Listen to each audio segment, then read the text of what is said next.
대한민국이 호우로 큰 고통에 빠졌습니다. 수많은 사람이 목숨을 잃었고 그리고 부상을 당했고 1만여 명이 임시 대피소로 대피한 상태입니다. 아직 오송 지하차도에는 누가 어떻게 있는지 찾지 못하는 사람들이 실종 단계에 있는 상황입니다. 이런 상황에 대한민국 대통령도 없었고 여당의 대표도 없었습니다. 그 잘났다고 하던 국토부 장관도 없었습니다. 이제 와서 수습 운운하는데 대한민국이 너무 아픕니다. 그리고 분노하고 있습니다. 대통령이 국민께 사과하고 빨리 조치를 취해야 합니다. 다시 한번 경고합니다. 그런데 이런 상황에서 꼭 우크라이나에 갔어야 됐느냐라고 기자가 묻자 윤석열 대통령 한국 뛰어가도 상황을 못 바꾼다, 이렇게 이야기를 합니다. 이게 대통령 측에서 나올 이야기인가요? 이런 답변을 할 수 있습니까? 더욱더 분노하지 않을 수 없습니다.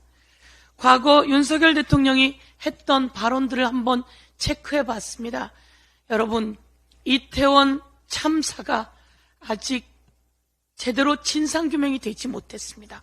그 수많은 사람들이 그렇게 죽어갈 때 윤석열 대통령이 원전 관계자들을 모아놓고 이렇게 이야기했습니다. 안전을 중시하는 관료적 사고를 없애라 라고 이야기했습니다. 그렇게 하고 온갖 정부 관계자들이 안전을 무시하고 경찰이 마약을 쫓을 때 이태원 사고는, 참사는 일어났습니다.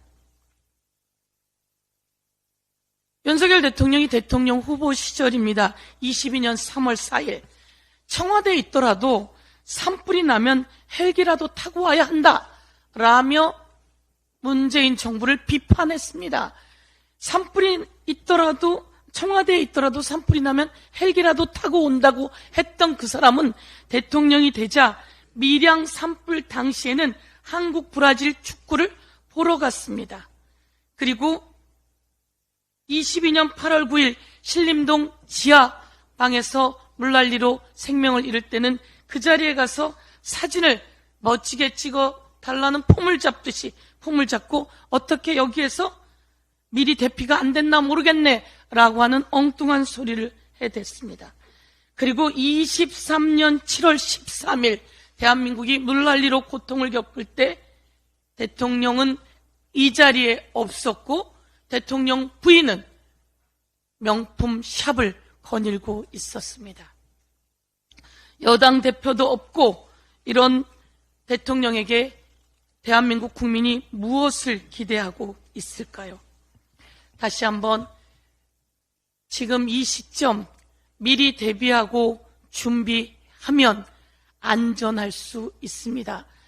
저도 지역의 중랑천 현장을 다 돌아봤습니다. 미리 하수관도 바꾸고 미리 뚝도 단단하게 쌓고 미리 펌프장도 만들어 놓고 벌써 극한 호우는 예견되어 있었습니다. 문자도 오고 있었습니다. 그럼에도 불구하고 대통령도 정부도 여당도 모두 손 놓고 있었던 것에 대해서 경고하며 이제 빠르게 수습할 수 있도록 해야 합니다. 그런데 비가 앞으로 더 많이 온다는 거 아니겠습니까?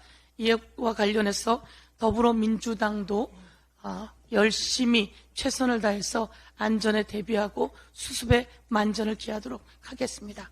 이상입니다. 다음으로 장경태 최고위원의 발언